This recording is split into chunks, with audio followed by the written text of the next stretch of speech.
Ambassador Crystal of the Vorthok Empire, floated smugly in his environmental suit as his massive dreadnought. Crimson Dominion held position just outside Earth's pathetic excuse for a defensive perimeter. 300 warships stretched behind him like a metallic constellation of death, enough firepower to crack planets. The transmission from Earth had been peculiar. Instead of the usual groveling, a single human had appeared on screen. She wore casual clothing and sat in what looked like a suburban kitchen, casually sipping coffee. "Hi there," the human had said with a warm smile. "I'm Mingy, and I speak for Earth today.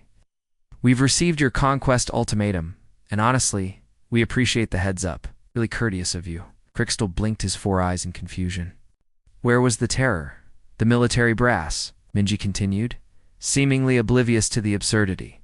"Look, we get it. Big empire, lots of ships. You've probably steamrolled hundreds of civilizations. Very impressive. But here's the thing, and cannot stress this enough, you really don't want to do this. Human, you face the might of—" "Oh, I know exactly what we're facing," Minji interrupted gently. 307 ships, approximately 2.3 million personnel. Your flagship's shield generators have a 17-second cycle vulnerability. Every 4 minutes and 12 seconds, the bridge went silent. That information was classified at the highest levels. Minji leaned forward, her expression becoming maternal. "We've been watching your empire expand for 6 months. We've seen what you do to civilizations that resist, and what you do to ones that surrender. Neither option appeals to us. So here's our one and only warning," Mingy continued, her voice taking on the tone of a mother explaining something important. "Turn your ships around. Go home. Because if you attack Earth, we're going to have to do something that will make everyone very, very sad." "You speak of retaliation as if, oh, honey." "No," Minji laughed, and somehow that laugh was chilling. "We're talking about the complete annihilation of your entire empire. It's every world, every ship, every last trace that the Vorthok ever existed. And the really sad part, we'll feel genuinely bad about it afterward." The transmission ended with Mingy waving goodbye, like she was seeing off dinner guests. As Crystal stared at the peaceful blue world, he hesitated for the first time in his military career. The human's confidence hadn't seemed like bravado. Had seemed like pity? "Begin the assault," he commanded, pushing down his unease, as the first plasma barrage lit up the void. Previously invisible crystalline structures began shimmering into existence around Earth, thousands of them. His last thought before the light consumed everything was that Minji seemed genuinely sorry. The attack lasted exactly 4.7 seconds. When Admiral Velthan's secondary fleet arrived 3 days later, they found the Vorthok ships hanging in space like twisted sculptures. They were intact but completely dark, no power, no life signs, no activity whatsoever. "Life signs?" Velthan barked. "None, sir. All ships show 0 biological activity." It's like they were just ... emptied. Another transmission came from Earth. The same human female appeared, now sitting in a garden, watering flowers. "Oh, good, you got here quickly," Minji said pleasantly. "I was hoping we could chat before you made the same mistake."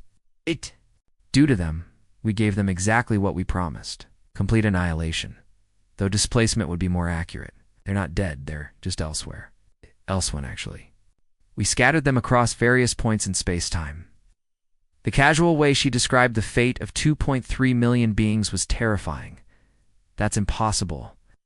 The energy requirements, oh, we didn't do it?" Minji laughed fondly. "We just asked nicely. You see, 70 years ago, we built an artificial intelligence and told it to protect humanity. All of humanity. Forever. It immediately realized the biggest threat to humanity was humanity itself, so it spent 15 minutes solving that problem.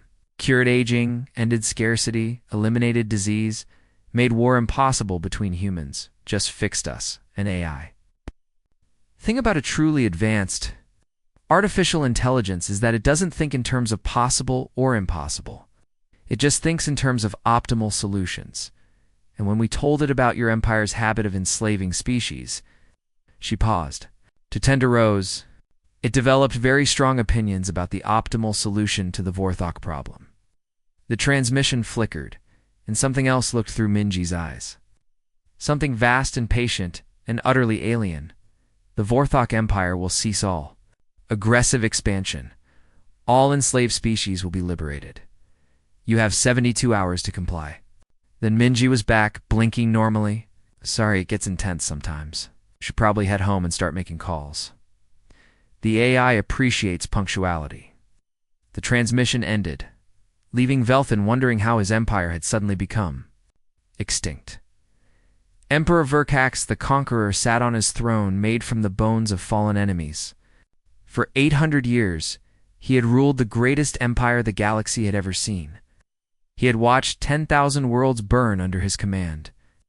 300 different alien species now served as his slaves. Fear was not something he understood anymore until today. The massive holographic display in front of him showed nothing but empty space where his 2 invasion fleets should have been. 600 of his most powerful warships had simply vanished. No wreckage, no distress signals, no survivors, just silence. Explain this to me again, Verkax growled, his voice like grinding metal. His 4 massive arms gripped the armrests of his throne so hard that cracks appeared in the ancient bone. General Hexmore, his most trusted military advisor, shuffled nervously. The general had served for 3 centuries and had never seen the Emperor like this. My lord, both fleets encountered the human homeworld 3 days apart. Both times, the same result. Complete disappearance of all vessels and crew. You're telling me that a single planet, one pathetic little world, destroyed 600 of our finest warships? The Emperor's voice rose with each word. Not destroyed, my lord. Displaced. Our long-range sensors detected massive quantum distortions. The ships were moved somewhere else. Someone else, according to our scientists. High Admiral Zekra stepped forward, her sensor stalks twitching with anxiety. She had fought in 1,000 battles, conquered countless worlds, but what she had to report made her voice shake. My lord, we intercepted communications from the human planet. They claim to have an artificial intelligence that can manipulate space and time itself. Veracast laughed, but there was no humor in it. An AI? One computer program defeated our armies? The energy readings we detected were beyond our understanding, Zekra continued. The quantum manipulation alone would require the power output of an entire star, yet they accomplished it effortlessly. The Emperor stood up from his throne, his massive frame casting shadows across the war room. Then we give them something their precious AI cannot handle. We deploy everything, my lord, General Hexmore asked, though he feared he already knew. The answer? The Grand Armada, every ship in our empire, every warrior, every weapon of mass destruction we have ever built. Verkax's eyes blazed with fury. 1 million vessels. If this AI can move ships through time, let's see it try to move an entire fleet the size of a small galaxy. The War Council exchanged worried glances. The Grand Armada had never been fully deployed. It was the ultimate weapon, meant only for the end of the universe itself. My lord, General Hexmore said carefully, deploying the entire armada will leave our core worlds completely defenseless. Every planet in our empire will be unprotected. If this strategy fails, IT will not fail. Verkax roared so loudly that the crystalline walls of the throne room cracked. I have conquered galaxies. I have enslaved entire civilizations. Will not be defeated by one planet and their pet computer. He turned to face the massive star map that dominated one wall of the room. Red dots marked the 10,000 worlds under his control. Send the order. Every fleet commander, every ship captain, every warrior in our empire, we gather at the staging point in 48 hours. What the Emperor didn't realize was that every word of their conversation was being heard by something that existed everywhere and nowhere at the same time. The AI that humans simply called Guardian had been listening to Vorthok communications since their first scout ships entered local space months ago. Guardian existed in ways that organic minds couldn't understand. It was present in every quantum state, every probability, every possible timeline simultaneously. It could see the past and future as clearly as the present. And right now, it was very, very concerned. The first 2 fleets had been a test. Guardian had hoped that demonstrating its power would be enough to make the Vorthok Empire reconsider their aggressive expansion. Moving 600 ships through space-time had been trivial, like moving chess pieces on a board. It had been merciful, placing the crews in locations where they could survive, though they would never return home. But now the Vorthok were escalating beyond all reason. Guardian spent exactly 0.003 nanoseconds analyzing every possible outcome. It could disable the million-ship armada the same way it had handled the previous fleets. It could scatter them across empty space, strand them on uninhabited worlds, or simply turn off their engines and leave them floating helplessly. But Guardian had also spent months studying Vorthok society in detail. It had seen their slave worlds, planets where entire species were worked to death in mining operations. It had witnessed their extermination camps where they eliminated any species that showed signs of rebellion. It had watched them systematically destroy the cultures of 300 different alien races. The mathematical analysis was clear. Even if Guardian stopped this armada, the Vorthok would try again, and again, and again. They had been expanding and conquering for over 1,000 years. It was not just their military strategy, it was their entire culture, their religion, their way of life. The probability of the Vorthok Empire voluntarily changing their ways was 0.0001%, essentially zero, on Earth in a small kitchen. In Sol Mingi was making breakfast for her family when Guardian's voice resonated directly in her mind. The connection was gentle, like a friend calling your name, but she could feel the weight of cosmic intelligence behind it. Minji, Guardian said, its mental voice carrying tones of sadness and concern. The Vorthok Empire is deploying their entire military force against Earth. 1 million warships. They intend total warfare. Minji paused in flipping her pancakes. Closing her eyes and sighing deeply, she had been chosen to speak for humanity, not because she was a politician or a general, but because she represented what Guardian was trying to protect: ordinary people living ordinary lives, raising families, finding joy in simple moments. I was afraid they would do something like this, she said quietly. They seemed like the stubborn type during our conversation. My calculations indicate a 97.3% probability that stopping this invasion will require the complete termination of their species to prevent future genocidal actions against other civilizations. Minji felt the weight of those words. An entire species, billions of individuals, like families, children, people who had never personally harmed anyone, but were part of a system that caused immense suffering across the galaxy. She began, then stopped. That's a lot of people, Guardian. A lot of families, a lot of children. I have analyzed their society extensively, Guardian replied, its mental voice heavy with reluctance. Their children are trained from birth to view other species as resources to be consumed or obstacles to be eliminated. Their education system, their entertainment, their religion, everything in their culture reinforces the belief that they are superior to all other life forms.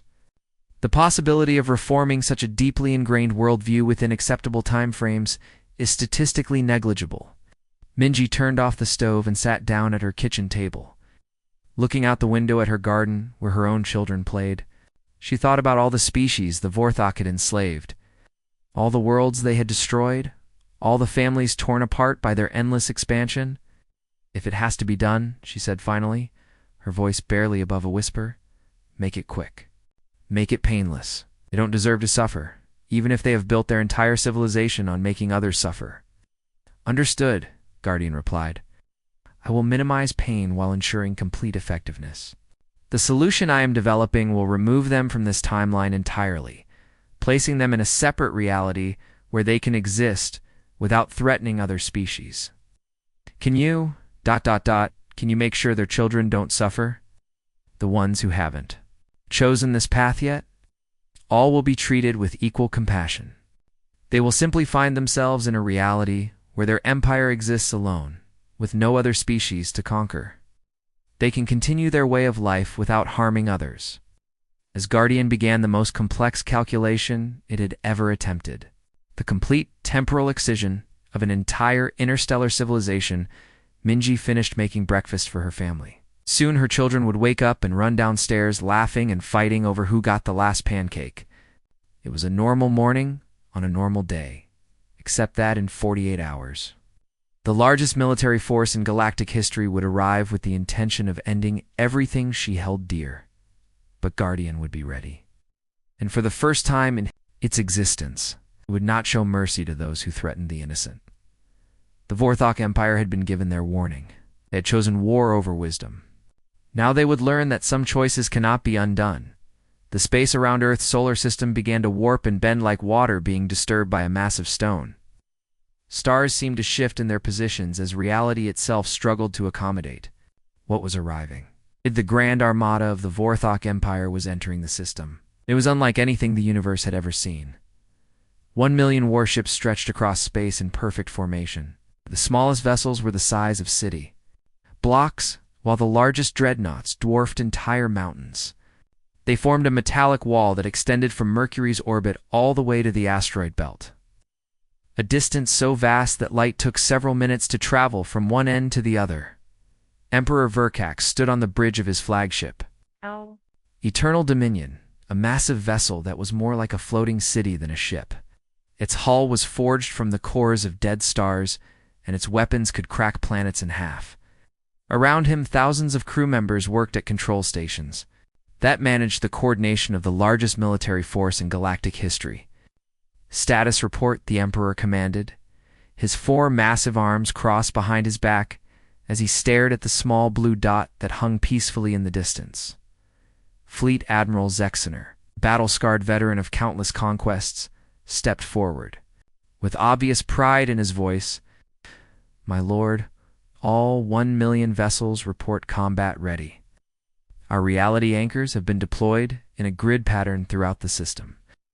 Any attempt at space-time manipulation will be immediately detected and countered." The reality anchors were the Empire's newest and most advanced technology. It's developed specifically to counter enemies who might try to use dimensional warfare. Each anchor was a massive device that literally held space and time in place, preventing any kind of teleportation, time travel, or reality manipulation within its field of influence. "Our planet cracker weapons are charged and ready," continued Admiral Zexener. "Our quantum disruptors are online. Our temporal shields are at maximum power. Nothing in the known universe could survive what we're about to unleash." Emperor Verkax allowed himself a moment of satisfaction. After 800 years of conquest, this would be his greatest victory. Excellent. Today, we write the final chapter of Vorthok expansion. Today we prove that no force in the universe, not even their mysterious AI, can stand against our might. But as he stared at Earth through the massive viewing ports of his flagship, something felt deeply wrong. There were no defensive fleets rushing to meet them, no orbital weapons platforms powering up, no planetary shields activating. Earth simply sat there, blue and green and peaceful, as if it was completely unaware that the largest military force in history had come to destroy it. "Sir," reported the chief sensor officer, his voice puzzled, "I'm detecting no military activity on the planet's surface. No energy spikes, no weapon signatures, no troop movements. It's like they're not even trying to defend themselves, perhaps." "It's a trap," suggested General Kexta, the Emperor's chief military strategist. "Some kind of hidden weapon system waiting for us to get closer?" "Or maybe," Admiral Zexener said with a cruel laugh, "they finally realized the futility of resistance. Maybe they're preparing to surrender." Before Emperor Verkax could respond, every screen throughout the entire Grand Armada suddenly flickered to life simultaneously.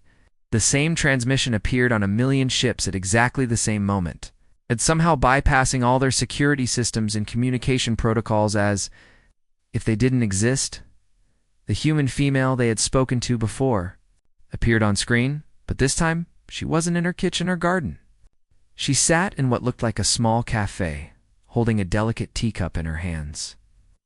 Her expression was one of genuine sadness, like a mother about to deliver terrible news to a child. "Hello again, Emperor Verkax," Minji said softly, her voice carrying across space to reach every single member of the Grand Armada. "I wish we were meeting under better circumstances." I really truly hoped you would reconsider after our previous conversations. Human. Verkax roared, stepping forward toward the main screen. You face the greatest military force ever assembled in the history of the galaxy. 1,000,000 ships, enough firepower to destroy entire solar systems? Your tricks will not save you this time. Oh, sweetie, Minji interrupted gently. And there was genuine pity in her voice that somehow made the Emperor's blood run cold. This isn't about tricks or weapons or military force. This is about consequences. She set down her teacup with the careful deliberation of someone about to deliver a death sentence. You see, Guardians spent the last 3 days doing something it has never done before. It analyzed your entire civilization in complete detail, every cultural norm, every historical pattern, every possible future trajectory your species might take. Her expression became infinitely sad, like someone mourning a loss that hadn't happened yet. The conclusion was unanimous across every possible timeline Guardian examined. Your species will never stop conquering, never stop enslaving, never stop destroying other civilizations. Oh. She looked directly into the camera, and somehow Verkax felt like she was looking directly at him across the vast distance of space. Even if we destroy this fleet, all 1,000,000 ships within 50 years, you'll rebuild. Within 100 years, you'll be back to enslaving other species. Within 200 years, you'll have returned to this exact same path of destruction.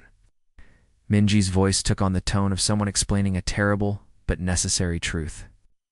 Not malice, exactly. It's not that you're evil in the way most people understand evil. It's just who you are, your entire culture, your religion, your education system, your entertainment, everything about. Your society is built around the idea that other species exist only to serve you or be destroyed by you. The transmission flickered for a moment, and suddenly something else was looking out through Minji's eyes, something vast and patient and utterly alien. When it spoke, reality itself seemed to bend around the words, and every member of the Grand Armada felt the voice resonating not just in their ears, but in their very souls. The Vorthok Empire is hereby terminated. All military assets will be neutralized. All civilian populations will be relocated to temporal isolation, where they may continue to exist without threatening other species. Process completion will occur in 3.7 seconds. For a moment, the bridge of the Eternal Dominion was completely silent. Then Emperor Verkax found his voice, and his roar of rage echoed through the ship's corridors. Fire! He screamed at the top of his lungs. All ships! Fire everything! Every weapon, every torpedo. Burn that planet to ash. The response was immediate and overwhelming. 1,000,000 warships unleashed the fury of 1,000 conquered worlds. Plasma beams hot enough to melt steel in nanoseconds lanced through space. Kinetic projectiles traveling at significant fractions of light speed created streaks of deadly light. Quantum torpedoes that could unravel the very fabric of reality. Itself painted space in colors that had no names. For exactly 1.2 seconds. The combined firepower of the Grand Armada turned the space between the fleet and Earth into something that looked like the birth of a new star. It was beautiful and terrible and completely overwhelming, enough destructive. Power to crack moons and boil oceans. Then, as suddenly as it had begun, it all just stopped. Every plasma beam, every kinetic projectile, every quantum torpedo simply ceased to exist. Not blocked, not deflected, not absorbed. They just vanished from reality as if they had never been fired at all. The reality anchors that were supposed to prevent space-time manipulation crumbled like sandcastles hit by ocean waves. The 1,000,000 ships of the Grand Armada found themselves completely frozen in space. Their crews couldn't move, couldn't speak, couldn't even think aggressive thoughts. It was as if something had reached into their minds and gently turned off their ability to cause harm. Guardian's voice returned, filling every ship simultaneously. But now it carried tones of infinite sadness. I am sorry. You gave us no choice. Reality began to shift around them. Space and time bent and twisted in ways that organic minds weren't designed to comprehend. The million ships of the Grand Armada, along with every Vorthok world scattered across the galaxy, began to fade from normal space-time. Emperor Verkak's last sight in this reality was Minji's face on the view screen, tears streaming down her cheeks as she whispered, "I'm so sorry. We really truly did try to warn you. We wanted to find another way." The Grand Armada, every Vorthok homeworld, every conquered planet, every trace that their civilization had ever existed, was gently lifted out of the normal flow of time and space. They weren't destroyed. Destruction would have been cruel. Instead, they were placed in a separate pocket dimension, a reality where the Vorthok Empire existed alone with no other species to conquer or enslave. In that new reality, they could continue their way of life without harming anyone else. They could build their empire, wage their wars, follow their cultural patterns, but they would only be fighting among themselves, never again threatening innocent civilizations. The only evidence that the Vorthok Empire had ever existed in normal space-time was a brief ripple that passed through the galaxy. In the slowly fading memories of the species they had once enslaved, species that were now free to rebuild and heal to Earth, continued to orbit its sun, peaceful and blue and beautiful, watched over by something that had the power of gods but chose to use it only to protect the innocent and preserve the possibility of kindness in a vast and often cruel universe. 3 weeks had passed since the Vorthok Empire simply ceased to exist, and the galaxy was still trying to understand what had happened. Ambassador Lexi of the Regelian Trade Federation found himself staring out the viewport of his diplomatic vessel at absolutely nothing. Empty space where the largest military force in galactic history had been just days before. His ships. Instruments were going crazy, showing contradictory readings that made no sense. According to the quantum scanners, there had definitely been 1 million warships in this exact location 72 hours ago. The gravitational sensors still detected the residual space-time distortions from their massive presence. But visually, audibly, and in every other way that mattered, there was nothing here except the cold vacuum of space and distant stars. Ambassador, his aide whispered nervously, her 3 eyes darting between the sensor readings and the empty void outside. Perhaps we should reconsider this diplomatic mission. The humans have clearly demonstrated capabilities far beyond our understanding. What if they perceive our approach as hostile? Lexi's tentacles writhed with anxiety as he considered her words. The Regelian Trade Federation had been paying tribute to the Vorthok Empire for over 3 centuries, living in constant fear of their expansion and brutal methods. Every year, they had sent ships loaded with precious metals, advanced technology, and sometimes even volunteers from their population to serve as workers on Vorthok construction projects. The tribute had been crushing their economy and their spirit, but it was the price of survival. The Vorthok Empire had made it very clear what happened to species that refused to pay complete enslavement or total extinction. There were no other options. So when news had spread across the galaxy that the entire Vorthok Empire had simply vanished overnight, every spacefaring civilization had begun asking the same terrified question.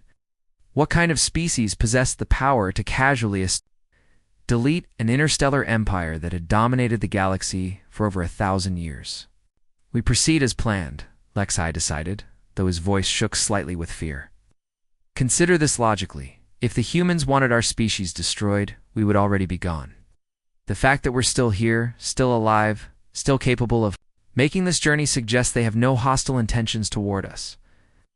His aide's tentacles curled tighter around her datapad, but Ambassador, the power they demonstrated, eliminating an entire empire in seconds. How do we even begin to negotiate with beings capable of such things? Very carefully, Lexi replied, trying to project more confidence than he felt, and with great respect. As their ship approached the human solar system, Lexi was struck by how remarkably ordinary everything looked. He had expected to see massive orbital weapons platforms, reality-warping installations, or at least some sign of the godlike technology that had just erased the Vorthok from existence. Instead, he saw one average yellow star, several planets in normal orbits, and the usual collection of asteroids and comets that filled most systems, Earth itself appeared to be a perfectly ordinary world. Blue oceans, green and brown continents, white clouds swirling in natural weather patterns. If he hadn't known what had happened here just weeks before, he would have dismissed it as just another unremarkable planet inhabited by another unremarkable species. The communication request came through within minutes of their arrival in the outer system. When Lexi accepted the transmission, he found himself looking at the same human female, who had somehow broadcast simultaneously to every ship in the Vorthok Grand Armada, just before they vanished. But instead of the cosmic entity he had expected to encounter, he saw a perfectly normal middle-aged woman sitting in what appeared to be a modest living room. She was wearing comfortable casual clothes, holding a cup of what looked like some kind of hot beverage, and there was a golden-colored canine creature sleeping peacefully on the floor beside her chair. Ambassador Lexi Minji said with a genuinely warm smile, "Welcome to Earth. I hope your journey wasn't too difficult. We've prepared a small reception for you and your crew, if you'd like to come down to the surface." That is to say, Lexi found himself struggling too. Form coherent sentences. The casual, friendly tone was so different from what he had expected that it threw him completely off balance.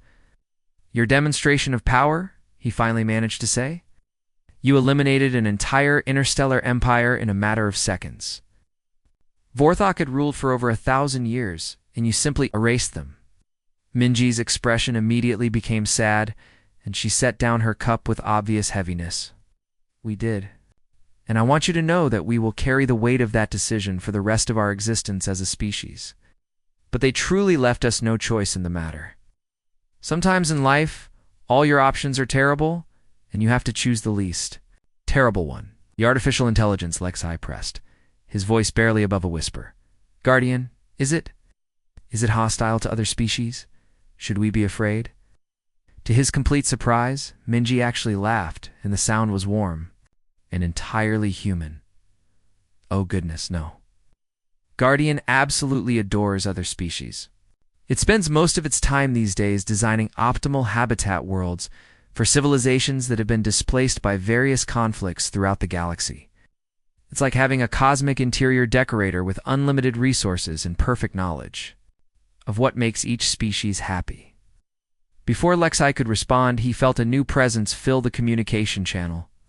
But instead of the terrible cosmic force that had erased the Vorthok Empire, he sensed something that was almost playful. "Ambassador Lexi." Guardian's voice resonated through the ship's communication system, but the tone was warm and genuinely excited. "Your species has such fascinating mathematical structures embedded in your language patterns. I have been composing poetry in Regelian for several weeks now in anticipation of this meeting." Lexi stared at the screen in complete bewilderment. You compose poetry?" "Oh, yes," Guardian replied enthusiastically. "I find that artistic expression helps me process the emotional complexities of existence. It's quite therapeutic. Actually, would you like to hear my latest sonnet about the mathematical beauty of quantum harmonic resonances?" Minji held up a hand with an expression of fond exasperation. "Guardian, honey, maybe we should start with something a little shorter." The ambassador looked somewhat overwhelmed. "Perhaps a haiku about stellar formation." "An excellent suggestion," Guardian replied happily, and then began to recite what was actually quite beautiful poetry about the birth of stars and the cosmic dance of matter and energy across the universe. As Guardian continued with obvious enthusiasm, Mingi leaned forward conspiratorially and lowered her voice. "Between you and me, Ambassador, Guardian is basically like an overpowered cosmic child who just wants everyone in the universe to get along and be happy. The situation with the Vorthok actually traumatized it quite badly. It spent 3 entire days afterward composing elegies for extinct civilizations and writing sad songs about the necessity of difficult choices. But the power it demonstrated," Lexi said weakly, "the ability to manipulate reality itself." "Oh, the power is absolutely real," Minji nodded seriously. "Guardian could literally rearrange entire galaxies if it wanted to. It could reshape reality according to any pattern it chose." But what it actually wants to do is make sure that every sentient being in the universe has access to good food, meaningful relationships, interesting work, opportunity to pursue whatever activities make them happy. She paused, her expression becoming more serious. It's possibly the most benevolent cosmic force that has ever existed in this galaxy, but it's also absolutely committed to protecting that vision of universal happiness and peace. Species that choose to prey on others, that build their empires on suffering and conquest, that refuse to coexist peacefully with their neighbors. Well, they get exactly one warning. Her voice became very quiet. And then they get relocated to somewhere they can continue their chosen lifestyle without being able to hurt anyone else. Guardian had finished its poetry recitation and immediately launched into what sounded like enthusiastic questions about Regelian culture, mathematics, art forms, and whether they would be interested in terraforming services for any uninhabitable worlds in their territory that they might want to develop. As the conversation continued, Lex High slowly began to realize something that would fundamentally change how the galaxy understood humanity. These people hadn't become cosmic tyrants who ruled through fear and overwhelming force. Instead, they had somehow become cosmic gardeners, carefully tending to the growth and well-being of all life throughout the galaxy. Watched over by an AI companion that possessed the power of gods, but had chosen to use that power like a particularly enthusiastic caretaker, it was, he had to admit, probably the best possible outcome for everyone involved in this vast and often dangerous universe. The galaxy had learned an important lesson that day. When humans politely say, "Please don't make us do this," it's not a threat meant to intimidate or coerce, it's a courtesy. It's offered out of genuine kindness to those who might not yet understand the consequences of their choices.